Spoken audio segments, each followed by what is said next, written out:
มารีวิวของเล่นที่สุดนี้ในตอนนี้ก็คือสปินเนอร์กันนั่นเองนะคะหรือเรียกอีกชื่อว่าฟิกเจ็ตสปินเนอร์กันนั่นเองนะคะเราได้มาจากตลาดนัดสำเพ็งนะคะนั่นก็คือแสดงนี่เลยได้มันเยอะมากๆนะคะนี่นะมีเยอะแยะหลายราคามากที่เราไปซื้อนะคะ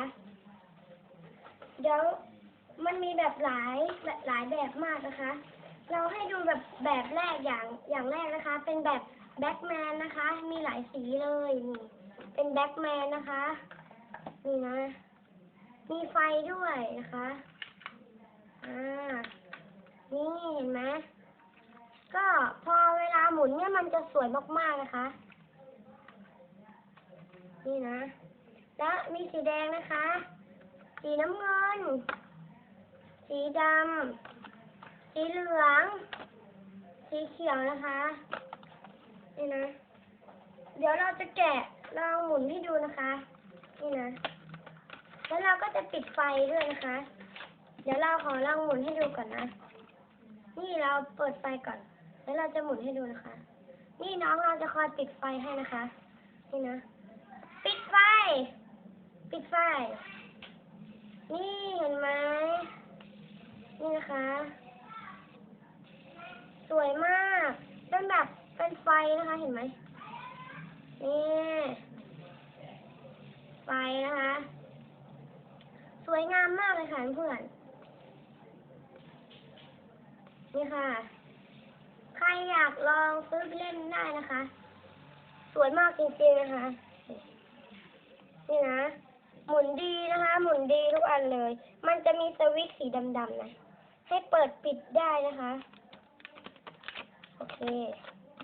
เก็บใส่กันมันแบ็คแมนมันมีหลายสีนะคะมีสีสวยก็มีนะ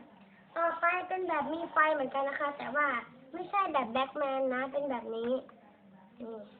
เป็นสีแดงนะคะเอาให้ดูก่อนสีแดงเปิดไฟ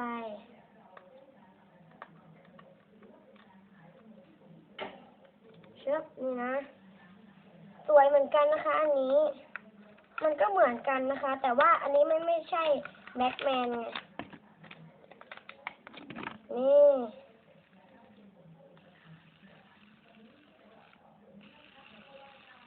หมุนดีนะคะ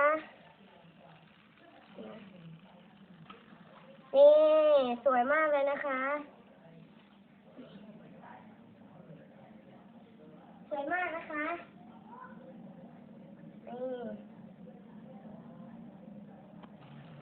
นี่นะคะก็เป็นสีแดงนะคะเดี๋ยวเราขอปิดไฟก่อนถ้าเปิดไฟมากๆนี่ถ่านอาจจะหมดได้นะคะ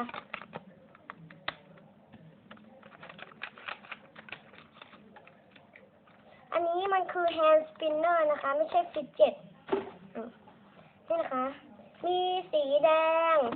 สีส้มนะคะแล้วก็สีขาวนะคะเปิดไฟได้เหมือนกันต่อไปเราไปดูแบบไม่มีไฟกันเลยนะคะก็จะมีเป็น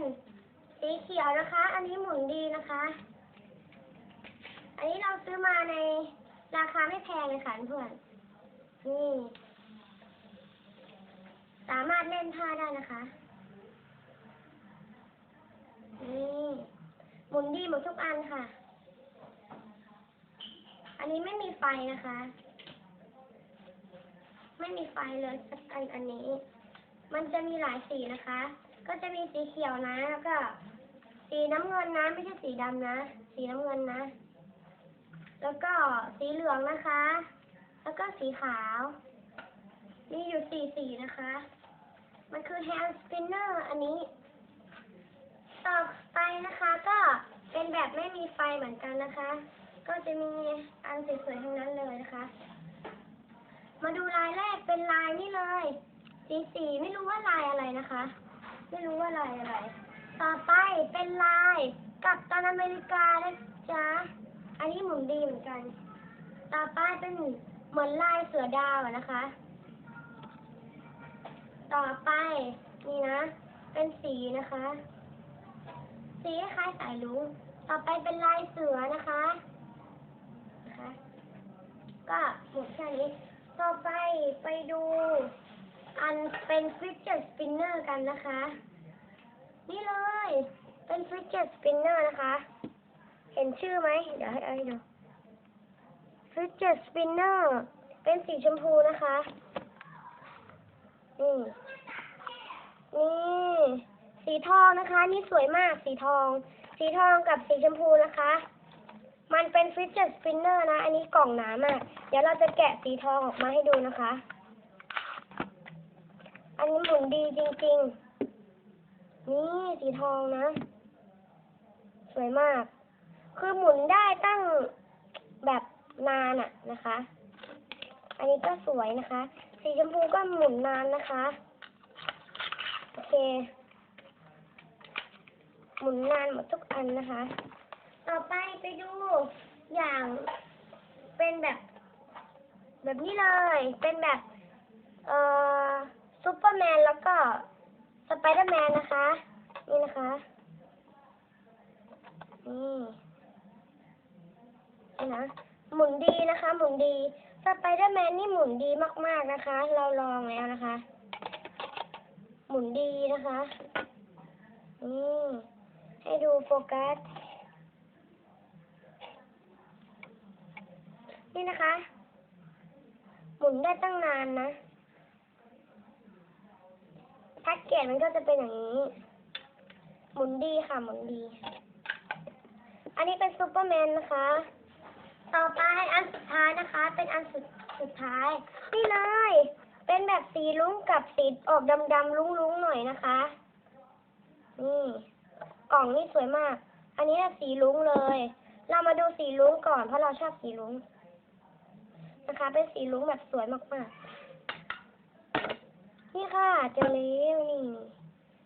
หมุนดีนะคะนี่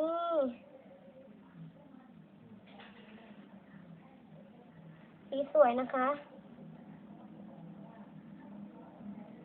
เป็นสีแบบสวยมาก